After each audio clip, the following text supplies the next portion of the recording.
In front of me is OPPO Reno 13 and today I would like to show you how you can change display refresh rate.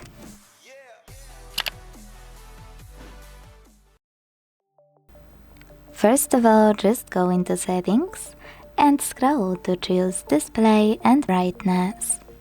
Over here. Now scroll again and this time tap on screen refresh rate. Following that, you need to pick one of those. Auto select, standard, which maximum refresh rate of this one is 60 to conserve battery, or high, if you want to really get an optimal visual effect and smooth experience. The last one though, which is high, might increase battery usage and cause the device to heat up, so make sure to monitor it. If you want to set up high, you can also tap on app-specific refresh rate, pick one of your apps and select refresh rate for the chosen one. When you finished, go back.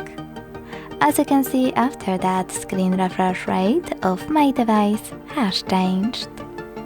Thanks so much for watching. If you enjoyed this video, leave a like, comment and subscribe.